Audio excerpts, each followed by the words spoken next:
Hi, it's Doug. When I was 8 years old, my dad came home from work and presented me with a little packet of these. These are pumpkin seeds, he said. We're going to plant one of these seeds in our garden, you and me. But these weren't just any pumpkin seeds. My dad had grown ordinary pumpkins before. I'd seen them in his garden.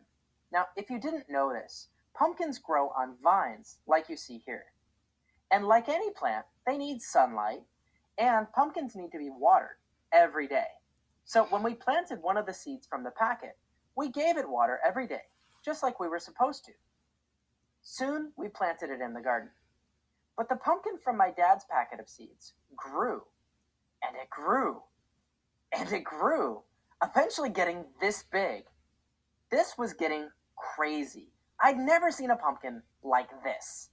And I knew something about pumpkins. You see, I grew up in a town called Sycamore, Illinois. And in Sycamore, we're all a little bit crazy about pumpkins. Every year, the town has a pumpkin festival where we decorate and display pumpkins on our courthouse lawn. Our city flag even has a pumpkin on it.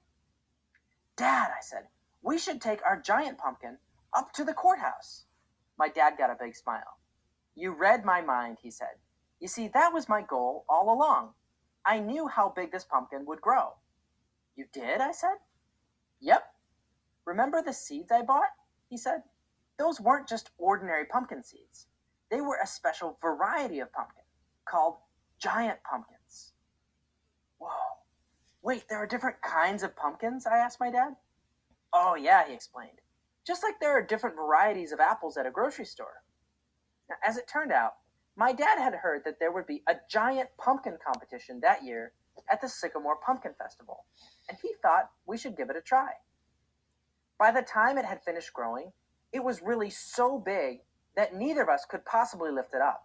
I couldn't even fit my arms around it.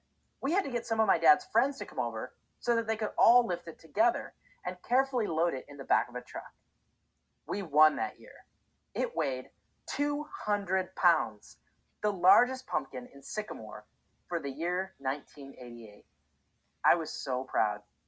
I even have a trophy from it, still to this day. How did there come to be such enormous, gigantic pumpkins in the first place?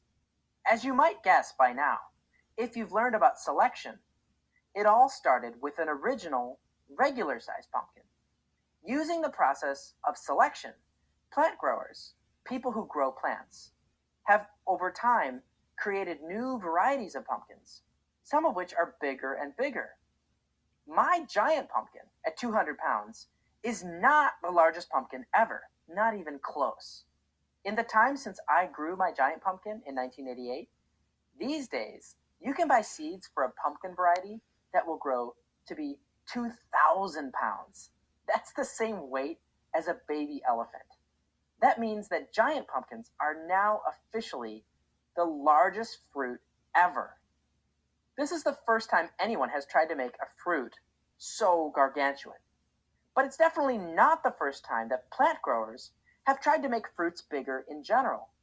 Size is actually one of the most common traits that plant growers use selection to try to improve. Like, here is one of my favorite examples of people changing plants. This is a painting from about 400 years ago. And can you tell what that is?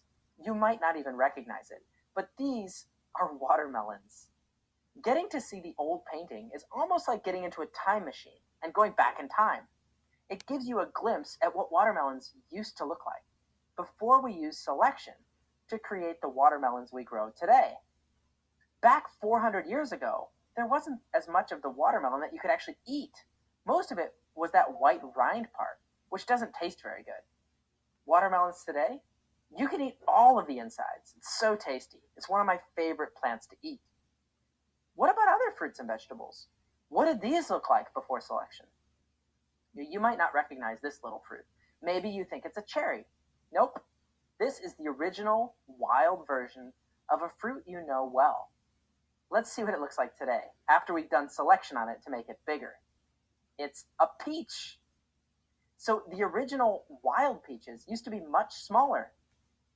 Or here's a vegetable you know. I doubt you can recognize it in its original wild form here. But let me show you what it looks like today, after we've done selection on it to make it bigger. It's corn. Isn't that crazy? Plant growers have created different varieties of almost every fruit and vegetable you'd see in a store. There really isn't a single plant that we grow which is anything like the original natural version of that plant. We've changed all of them through the process of selection. So now, just for fun, if you were to become a plant grower and you could use selection to create a giant variety of any plant, which one would you choose to make bigger? If you could make a giant version of any fruit or vegetable, which one would you do?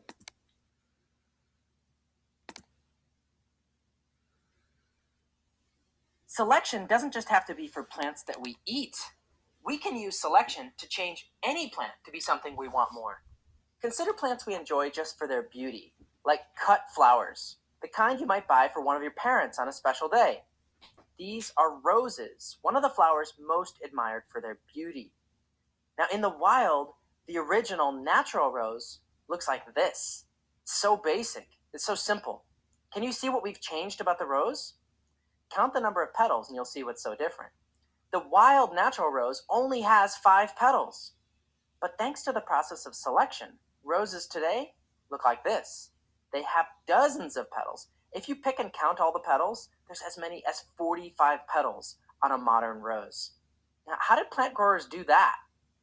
Well, the process of selection is possible because of 2 important facts. Take these pumpkins, for example. They all came from the same parent pumpkin. But no 2 individual babies of a parent have exactly the same traits. The only reason someone was ever able to make a variety of giant pumpkin was because no 2 pumpkin brothers and sisters are exactly the same. You can see here one of them's different. There's always at least one pumpkin that's slightly bigger than all its sibling pumpkins. And so that's how they were eventually able to make a giant pumpkin variety. And with our rose example, the same fact is true. Wild roses almost always have 5 petals, but occasionally there's a rose that has fewer than 5 petals, like a 4-petaled rose. And there's sometimes a rose born that has more than 5 petals, like a 6-petaled rose. So we can summarize this fact by saying, no 2 individuals are exactly alike. There's always small differences. That's the first fact to remember about selection. The second fact is that babies usually get most of the traits of their parents. In science, we say that they inherit the traits of their parents. So, with that slightly bigger pumpkin, if you planted any of its seeds, most of the new pumpkins that grew from its seeds would also be slightly big, just like their parent pumpkin. These new pumpkins inherited their parents' larger size. Or with our rose example, if we go out and look for only those roses that have 6 petals instead of 5, and we make sure to create new rose seeds from just those 6-petaled parents, then the babies will tend to have 6 petals too. And now we can start the process all over again. See, because remember the first fact, no 2 individual babies are exactly alike. Most of them will have 6 petals, but now some of them might grow up and have 7 petals. So that's where the idea of selection comes in. It's plant growers who carefully watch for little changes in traits, like number of rose petals, and then only select those roses whose traits they want.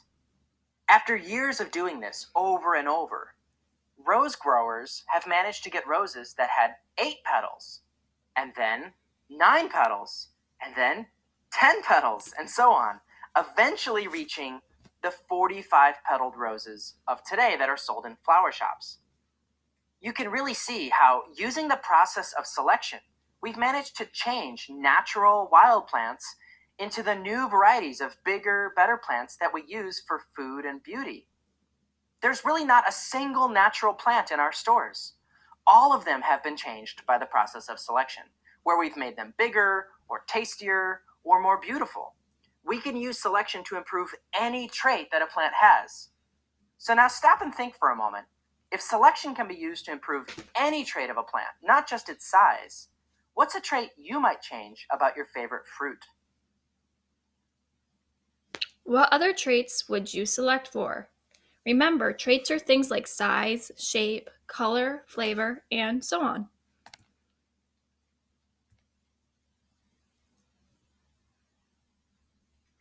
Because plant growers can use selection to change any trait of a plant, it means we've created a lot of different varieties of fruits and vegetables. Not only are there the round orange pumpkins that you're probably used to, but plant growers have also created, as you saw, a giant variety of pumpkin. But that's not all. If you ever visit a pumpkin patch, look for some of the strange varieties that have been created too, like this white ghost pumpkin, or blue pumpkins, or striped pumpkins, weird warty pumpkins, or even this crazy multicolored pumpkin. In total, plant growers have created over 100 different varieties of pumpkins. Plant growers can make the varieties of a plant look so different from each other that it's sometimes hard to believe they're still the same basic thing. These are all still pumpkins. All pumpkins started out from the same original wild pumpkin, which is thought to have come from the country of Mexico long ago. When you look more closely at any two pumpkin varieties, even though they might be very different in one or two traits, like color or shape or size, they've kept all their other original traits. So if they came from the same original wild fruit, they'll still have lots of traits in common. For example, when we cut them in half, you can see their insides are still similar. There's a thick outer skin and a hollow center that's filled with lots of seeds. And look at the plants themselves. Whether it's a classic orange pumpkin on the left or a ghost pumpkin, their leaves all still look very much the same. And their flowers do too, as you can see in these side-by-side comparisons. So even though they're varieties of pumpkin, you can see all this evidence of the fact that they were long ago made from the same original pumpkin. Now, this might come as a surprise, but if you've ever eaten squash before, well, have a look at squash when we cut it open. Does that look familiar? And here's the leaves of a squash plant. If you don't remember, here's the leaves of a pumpkin plant. Here's the flower of a squash plant. Compare with the flower of a pumpkin plant. That's the surprise for you. Squash isn't really its own thing. By seeing its similarities with pumpkins, I can let you in on a little secret. Squash is just one of the 100 pumpkin varieties. It too was created from that same original wild pumpkin that's thought to have come from Mexico so long ago. So pumpkins and squashes are just two different varieties of the same fruit. Just like how a Red Delicious apple and a Granny Smith apple are both apples. It's just more surprising with squashes and pumpkins, since we call them by such different names.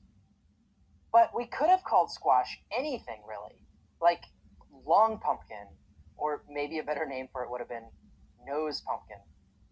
Whatever you call these, they're both varieties of the same fruit. In fact, everything you see in this picture are all varieties of pumpkins. Isn't that crazy? There's such different colors and shapes, but inside they all look similar. So what do you think? Are there any other plants in our lives which turn out to be varieties of the same thing? Two fruits that seem different from each other, but actually came from the same original wild plant? There are a few more surprises. See if you can figure them out in today's activity. Take a quick guess. Are there any fruits or vegetables that you think might be varieties of the same thing?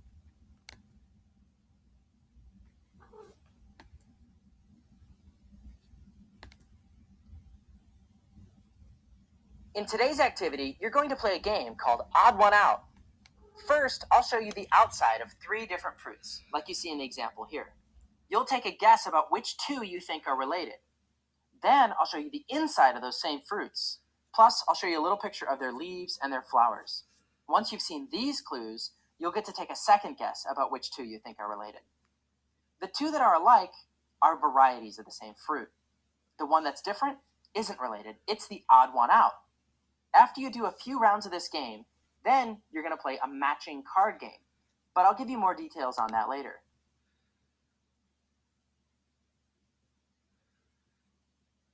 Get a handout.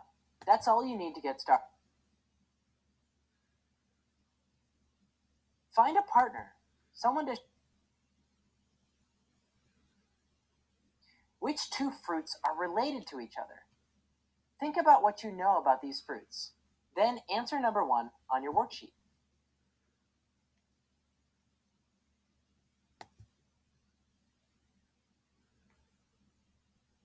Now look at the fruit's insides, leaves, and flowers. Answer number 2 and number 3. Then talk to your partner. Do you discuss as a group?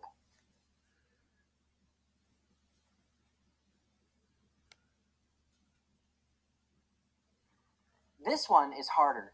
You probably don't know much about the dosakai, a fruit that's used in Indian cooking. Use the traits you can see to guess which two fruits are related to each other. Answer number 1 on your worksheet.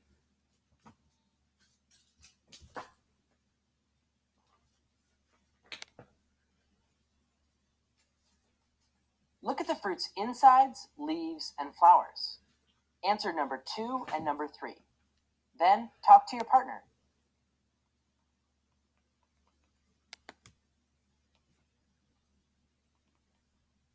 Discuss as a group.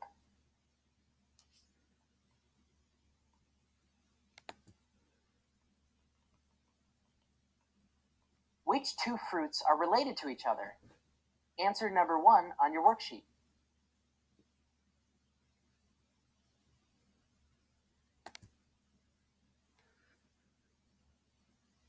Look at the fruit's insides, leaves, and flowers. Answer number 2 and number 3. Then talk to your partner. Discuss as a group. Now that you've